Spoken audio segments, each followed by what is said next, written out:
เอามาสืบต่อบนเรียนกันเลยเนาะถือว่าโปรเจกต์ที่เราดาวน์โหลดมาเนาะแล้วก็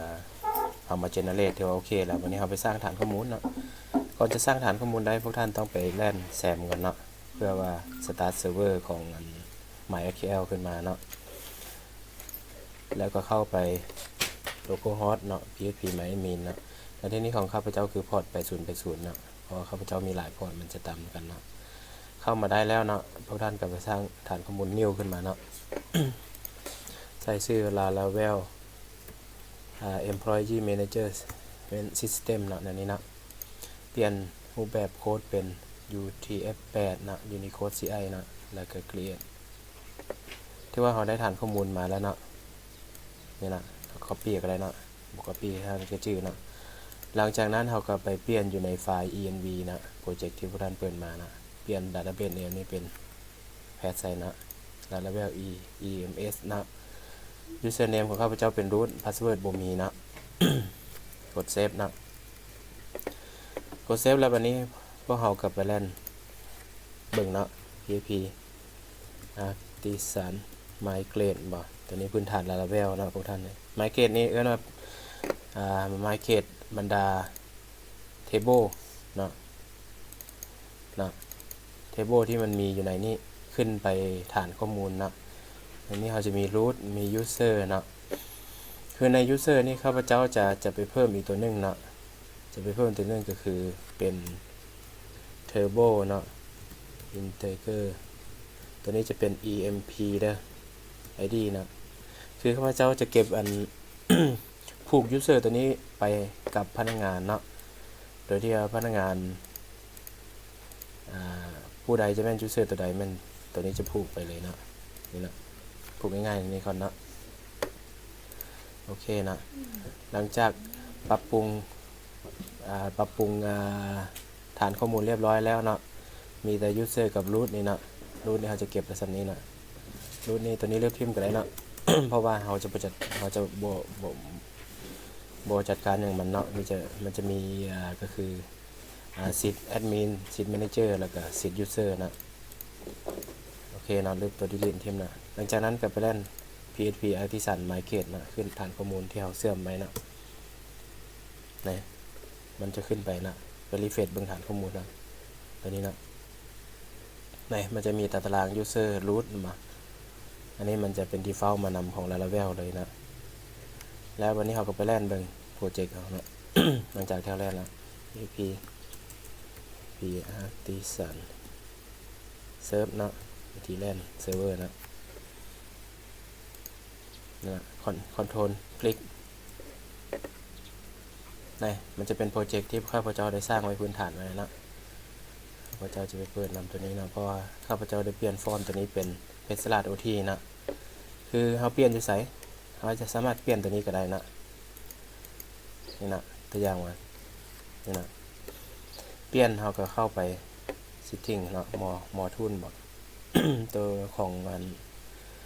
ก้มก็อยู่ในตัวนี้นะนี่more tool นี้นะ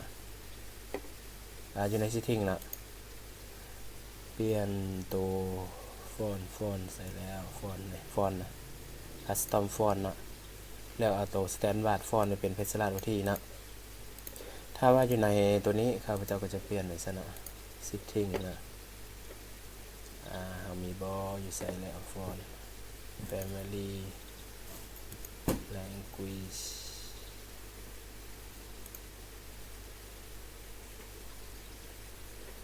ตัวนี้พวกเคยเปลี่ยนอยู่แค่เนาะอย่าสอบบ้าง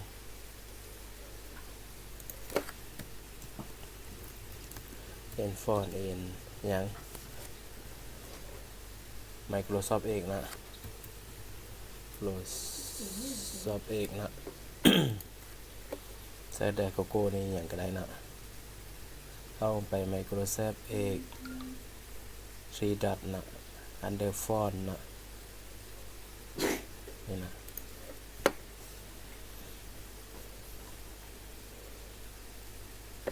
appearance นะแล้วก็ไปเป็น appearance นี่ใส่ละ default theme font นี่ได้ custom font นะนี่นะ เอาสแตนดาร์ดฟอนต์นี่เป็นเพชรสลาโดที่มีบ่นะเพชรสลาโดที่มีนะถ้าเขาได้ลงแล้วมันมีหมดนะ เขาไปลองรีเฟรชใหม่เหมือนนะมันก็จะงามขึ้นนะเพราะว่าเทมเพลตตัวนี้มันจะเปลี่ยนสีได้บ่ได้นะถือว่าเขาก็ได้หน้าตาตัวนี้ขึ้นมานะ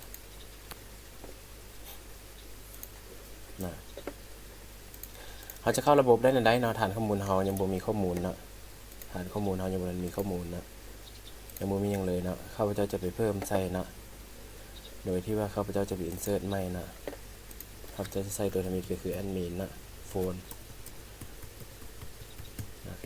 อีเมลก็คือ admin@gmail.com นะพาสเวิร์ดนี่เลย พาสเวิร์ดนี่มันจะต้องเอนคริปต์เข้าไปนะในที่นี้ข้าพเจ้าจะเอาตัวพาสเวิร์ดของตัวอื่นมาก่อนเนาะคือพาสเวิร์ดตัวอื่น default ข้าพเจ้าจะเป็น1 2 3 4 5 6เนาะข้าพเจ้าจะ copy ตัวนี้มาเลยนะ Ctrl A copy เนาะข้าพเจ้าจะมาแพสนี้พาสเวิร์ด1 2 3 4 5 6นะ address เด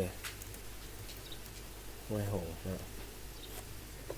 รูท ID นี้ข้าพเจ้าจะใส่สิทธิ์1สิทธิ์แอดมินเด้อ2จะแม่น manager 3จะแม่นนั้นuser เนาะ emp นี่ก็1เนาะวันที่นะโอเคข้าพเจ้าจะไปเพิ่ม user นึงนะตัวรหัสตัวนี้ข้าพเจ้าจะ copy ป่าไว้อยู่ในเนื้อหาของบทเรียนไว้ให้เด้อวันนี้เรามีฐานข้อมูลแล้วเนาะตัวนี้ปิดเอาก่อนเรามีอยู่ในฐานข้อมูลแล้วนะเราไปลองเข้าระบบดูหน่อย เบอร์โทรมา02058189995มา123456789นะโค้ดที่ข้าพเจ้าได้ name layout index root name เอาไปเพิ่มข้อมูลให้ root เลยเนาะ root name ของ em เนี่ย laravel em นะ root เนี่ยเขาก็ไปเพิ่มเลยเนาะง่ายๆนะ root เขาบ่ได้มี encode เนี่ยนะบ่ได้มี encrypt เนาะ root name ทำอิดก็คือ admin เด้อวันที่เกรดก็ติ๊กเอามานี่เลยนะที่2มัน manager นะเพิ่ม3ตัวเลยเด้อตัวนี้ได้2แถวเนาะข้าพเจ้าจะไปเพิ่มอีก insert ใหม่อีกแถวนึงก็คือ user นะมันจะขึ้นออโต้เลยได้ดีนะโอเค go วันนี้เราไปลองรีเฟรชใหม่นะนะขึ้นมานะ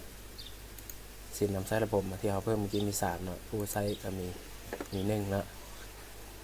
โอเคเนาะถือว่าเราเข้าระบบไปได้แล้วเนาะ ก็สามารถออกระบบได้แล้วเนาะ1 2 3 4 5 6 7 8 9นะอยู่ในอันโปรเจกต์ตัวนี้มันสามารถเพิ่มซื้อผู้ไซต์ได้เลยเนาะโดยdelete อันนี้ข้าพเจ้าจะไปลบออกก่อนเด้อโปรเจกต์นี้มันมีปัญหาเพราะว่าข้าพเจ้าลบออกแต่ว่าบ่ลบหมดเนาะมันจะลบเพิ่มอีกอยู่ในแอปโมเดลนี่นะ